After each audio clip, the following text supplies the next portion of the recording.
여러분 안녕하십니까? 광주 MBC 뉴스데스크입니다. 5.18 민주화운동 42주년 기념식이 국립 5.18 민주묘시에서 엄수됐습니다. 코로나 방역 지침으로 축소됐던 지난해와 달리 올해는 유공자와 유족 등 2천여 명이 참석했습니다. 우종훈 기자가 취재했습니다. 비상계엄령이 전국으로 확대된 1980년 5월 18일. 폭도로 규정된 광주 시민들은 이날부터 계엄군의 무자비한 폭력에 맞서 열흘간의 항쟁을 벌였습니다. 광주에서 뿌려진 민주주의 씨앗은 전국 각지로 퍼져 42년간 이어졌습니다. 5.18 민주화운동을 국민들에 전한다는 의미의 5월을 드립니다를 주제로 한 제42주년 기념식이 엄수됐습니다.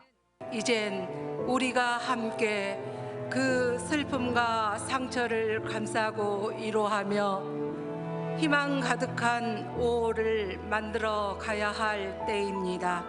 방역 지침에 따라 참석 인원이 축소됐던 지난해와 달리 올해 기념식은 5.18 유공자와 유족, 각계 대표 2천여 명이 참석했습니다. 기념식은 금남로를 가득 메웠던 택시를 타고 주요 사적지를 도는 추모 공연과 5월 어머니들의 합창으로 구성됐습니다. 후보 시절 국립 5.18 민주묘지를 찾았어도 참배단은 오르지 못했던 윤석열 대통령은 보수정당 대통령으로는 처음으로 묘지 정문인 민주의 문을 통해 입장했습니다. 이번 입장에는 윤 대통령과 국민의힘이 5.18에 지속적으로 관심을 갖기 바라는 5월 단체들의 환담의 의미가 담겼습니다. 5.18은 현재도 진행 중인 살아있는 역사입니다. 이를 책임 있게 계승해 나가는 것이야말로 우리의 후손과 나라의 번영을 위한 출발입니다. 광주 시민들이 피 흘리며 외친 민주주의가 5.18 42주년을 맞아 다시 전국에 울려 퍼지고 있습니다. MBC 뉴스 우종훈입니다. 올해 5.18 기념식은 윤석열 대통령의 취임 이후 첫 공식 기념식이자 첫 지역 일정이었습니다. 그래서 윤 대통령이 5월 정신을 헌법에 수록하겠다는 말을 공식적으로 할지가 최대 관심사였는데요. 아쉽게도 헌법 명문화 의지는 기념사에서 빠졌습니다. 송정근 기자입니다. 윤석열 대통령이 첫 공식 일정으로 참석한 5.18 기념식. 화두는 단연 5월 정신 헌법 명문화였습니다. 윤 대통령이 당선인 시절부터 헌법 명문화에 대해 여러 차례 약속했을 뿐만 아니라 국민의힘도 헌법 전문 수록에 긍정적 자세를 취하고 있기 때문입니다.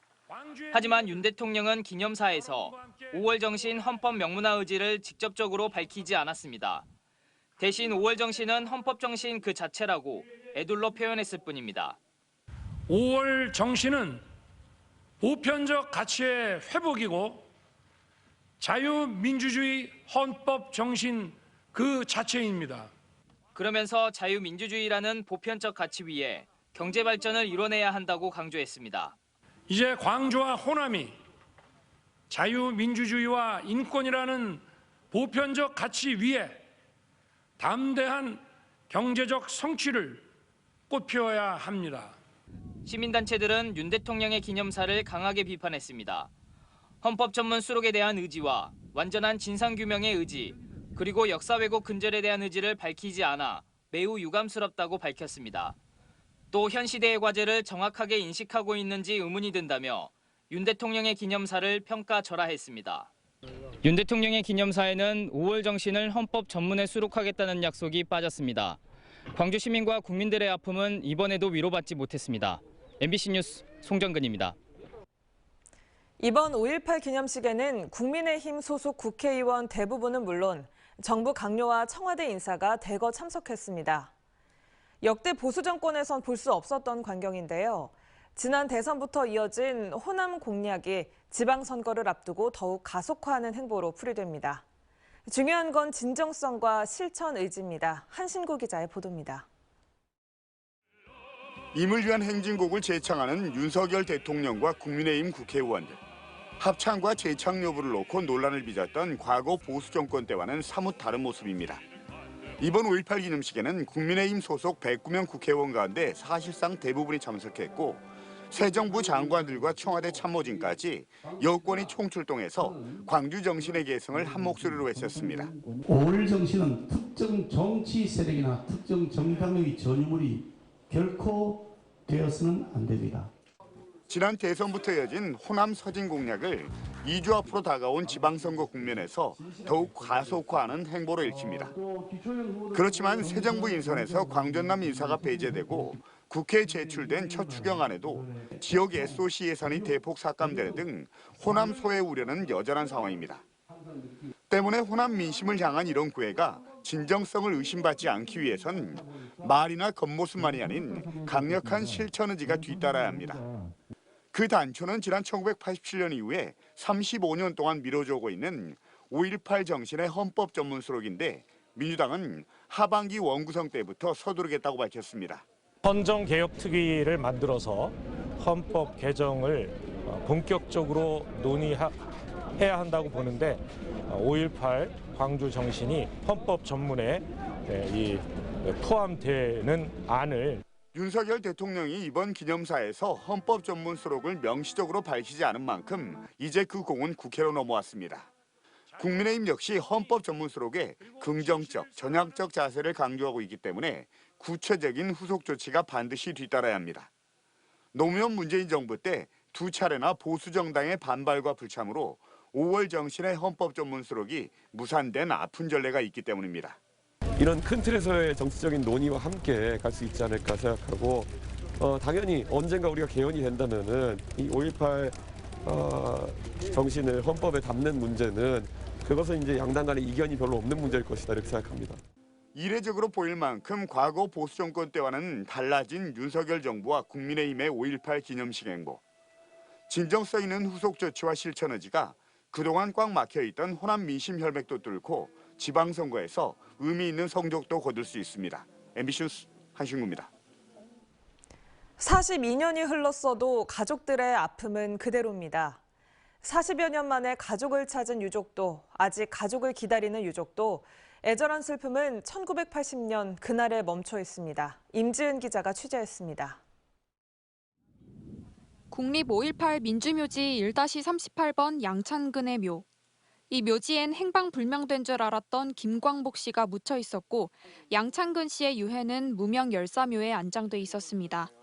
42년 동안 엇갈린 운명에 놓였던 두 열사의 가족이 만났습니다. 참 저도 너무나 가슴이 아픕니다. 40몇 년간 어떻게 사셨어요? 매년 5월이면 찾았던 민주묘지지만 지척에 피부치를 두고도 알 수 없었던 두 유가족이 하나의 묘에 함께 인사를 올립니다. 형제의 정을 느낀 두 사람은 지난 세월 당신이 느낀 아픔만큼 상대의 아픔을 먼저 걱정합니다. 너무 아이러니하게 여기 있는 거예요. 그래서 제사를 우리 양창근 여사님 생신분이 오늘처럼 이렇게 계속 지내주시고 저는 너무 감사한 일이에요. 김광복 씨가 가족을 찾았지만 생사조차 확인되지 않은 행방불명자는 76명.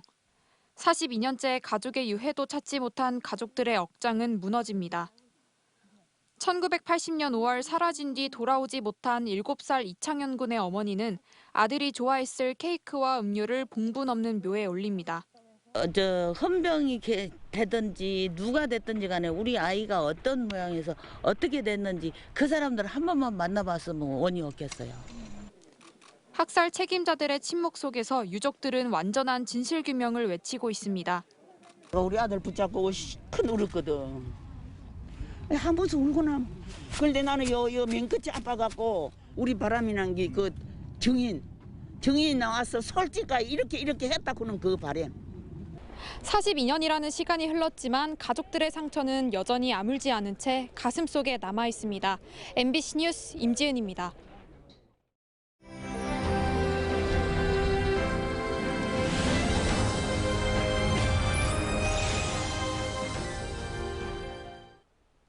(5.18) 민주묘역을 찾은 전국 각지의 시민들과 여야 정치인들을 보면 5.18이 우리나라 민주주의 역사에서 중요한 사건이라는 사회적 공감대가 느껴지죠.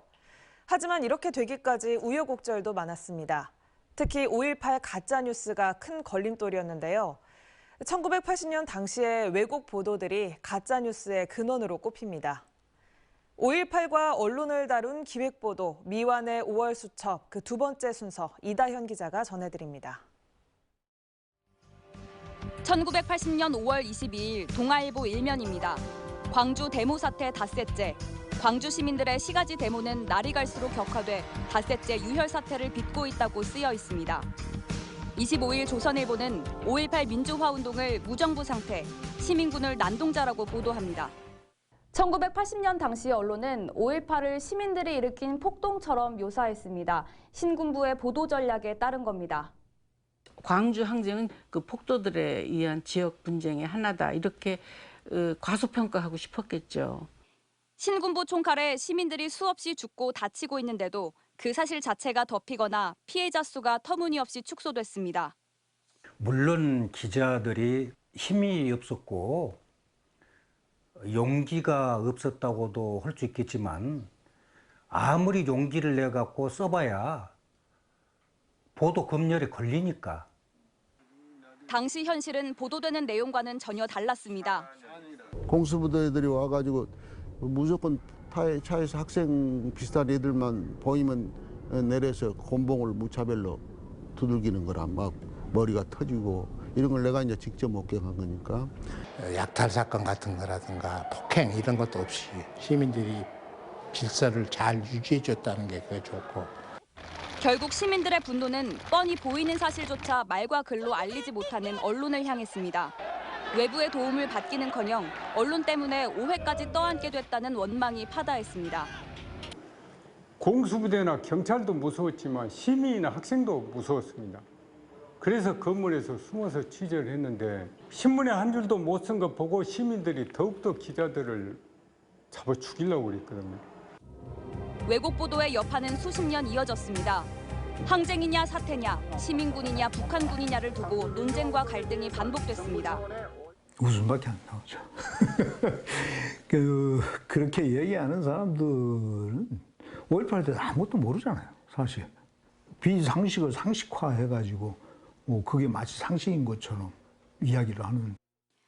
5.18 민주화운동은 언론이 정치 권력에 휘둘리면 반드시 사회적 비용을 치르게 된다는 점을 여실히 보여주고 있습니다. MBC 뉴스 이다현입니다. 5.18 민주화운동 당시 신군부의 강경진압 명령을 거부하고 시민들을 지킨 경찰관들의 추도식이 전남경찰청 안병화 공원에서 열렸습니다.